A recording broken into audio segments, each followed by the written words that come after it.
प्यारे बच्चों, आज के वीडियो में हम पत्र लेखन के बारे में जानेंगे। पत्र लेखन की विधियां क्या होती हैं, पत्र कैसे लिखे जाते हैं और पत्र कितने प्रकार के होते हैं, ये सारी चीजें आज के वीडियो में हम जानेंगे।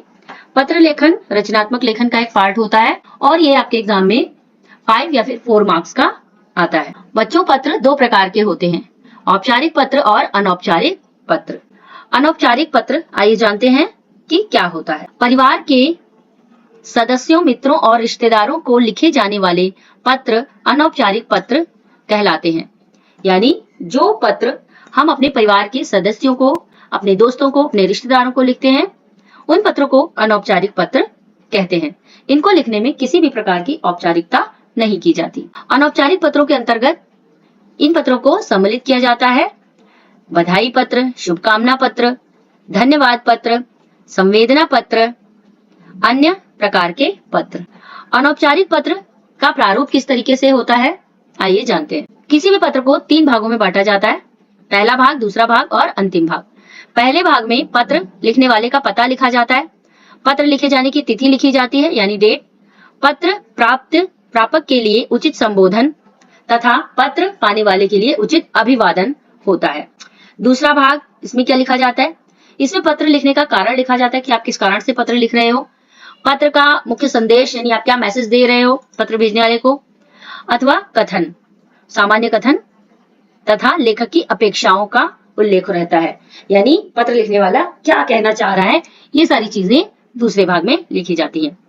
अंतिम भाग में पत्र लेखक का नाम और हस्ताक्षर, यानी लास्ट में जो पत्र लिख रहा है उसका नाम और उसका हस्ताक्षर रहता है। अनौपचारिक पत्र संबंधी तालिका, जैसे आप दादा दादी, नाना नानी या मामा मामी को पत्र लिख रहे हैं तो हम आदरणीय का संबोधन करेंगे उनके लिए। आदरणीय दादाजी या दादी जी, सादर चरण स्पर्श या फिर प्रणाम, दोनों में से कोई एक लिखा जा सकता है। पूज्य, पूजनीय, पूजनीय भी लिखा जा सकता है। समापन इनका कैसे करेंगे, आपका प्रिय या फिर आपकी प्यारी। अगर हम अपने माता पिता को पत्र लिख रहे हैं तो यहाँ पर पूज्य, पूज्या या फिर आदरणीय करके चरण स्पर्श या फिर प्रणाम लिखा जा सकता है। और समापन में यानी एंडिंग में हम लिखेंगे आपका प्रिय पुत्र या फिर आपकी प्यारी बेटी। अगर हम अपने से बड़े भाई, बड़े बहन को पत्र लिख रहे हैं तो हम आदरणीय लिखेंगे, आदरणीय भाई साहब या फिर आदरणीय दीदी, सादर नमस्ते या फिर प्रणाम। एंडिंग कैसे करेंगे, आपका अनुज या फिर आपका छोटा भाई या छोटी बहन, इस तरीके से आप इसकी एंडिंग कर सकते हैं। छोटे भाई बहन को अगर हम पत्र लिख रहे हैं तो हम क्या लिखेंगे, प्रिय अमित या फिर प्रिय श्वेता, प्रिय करके संबोधन करेंगे और उनकी खुशी के लिए हम लिखेंगे सदा प्रसन्न रहो, यानी हमेशा खुश रहो।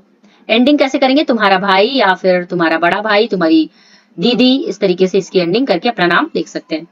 अगर अपने फ्रेंड को पत्र लिख रहे हैं तो हम उनमें प्रिय करके उनका संबोधन करेंगे, सप्रेम वंदे या फिर नमस्कार, इस तरीके से लिख सकते हैं। एंडिंग कैसे करेंगे, तुम्हारा अभिन्न मित्र या तुम्हारा मित्र और फिर करके अपना नाम। अगर हम किसी परिचित को पत्र लिख रहे हैं, अपने जानने वाले को, तो हम लिखेंगे प्रिय करके, प्रिय शर्मा जी, प्रिय कमला जी, नमस्कार, इस तरीके से। और एंडिंग में लिखेंगे आपका शुभाकांक्षी, यानी आपके शुभकामना चाहने वाला, आपका अच्छा चाहने वाला। और लड़कियां लिख सकती हैं आपकी शुभकांक्षिणी और करके अपना नाम। अगर माता पिता लिख रहे हैं तो लिखेंगे प्रिय बेटे या फिर बेटी, शुभाशीष, खुश रहो हमेशा, इस तरीके से लिख सकते हैं। एंडिंग करेंगे तुम्हारा पिता या फिर तुम्हारी माँ। आइए कुछ उदाहरण देखते हैं। सबसे पहले मैंने बताया था एड्रेस लिखा जाता है, उपकार सोसाइटी, वेस्टनगर रोड, मेहसाना, गुजरात। यहाँ पर आप अपना एड्रेस लिख सकते हैं जो पत्र को भेज रहा है। प्रिय मित्र अमित, सप्रेम नमस्कार, मैं यहाँ सकुशल हूँ, आशा है तुम भी कुशल पूर्वक होगे। 24 अगस्त को मेरा जन्मदिन है, इस अवसर पर मैं उस दिन दावत दे रहा हूँ। मैंने अपने सभी मित्रों को बुलाया है, तुम तो मेरे सबसे प्यारे मित्र हो, इसलिए तुम्हें जरूर आना होगा। अंकल आंटी को मेरा प्रणाम, तुम्हारा मित्र रमेश। तो मैंने बताया था एंडिंग में अपना संबंध बताते हुए और अपना नाम लिखना है। नानी जी को जन्मदिन पर भेजे गए उपहार के लिए धन्यवाद पत्र। तो यहाँ पर अपना एड्रेस आप लिख सकते हैं, साकार सोसाइटी, कागडिया रोड, अहमदाबाद, गुजरात, दिनांक।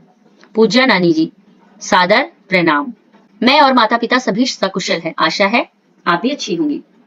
कल आपका उपहार मिला, मुझे यह घड़ी बहुत अच्छी लगी। नानी, आपको बहुत बहुत धन्यवाद, मैं छुट्टियों में आपसे मिलने आऊंगा। नाना जी को मेरा प्रणाम, आपका नाती या फिर नातिन जो भी आप है, और फिर अपना नाम। आज के वीडियो में हमने सीखा पत्रों का जीवन में बड़ा उपयोग और महत्व है।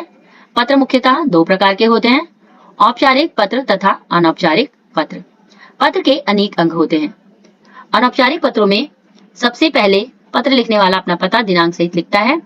पत्र के अंत में पत्र लिखने वाला अपना नाम लिखता है। कुछ लोग स्पष्ट हस्ताक्षर से भी पत्रों का समापन करते हैं। तो आशा है आपको ये वीडियो पसंद आई होगी। अगले वीडियो में हम औपचारिक पत्र के बारे में जानेंगे। इस वीडियो को मैंने दो पार्ट में डिवाइड किया है। पहले पार्ट में अनौपचारिक पत्र के बारे में बताया मैंने, और दूसरा जो पार्ट है उस पे औपचारिक पत्र के बारे में बात करेंगे। मिलते हैं नए वीडियो के साथ।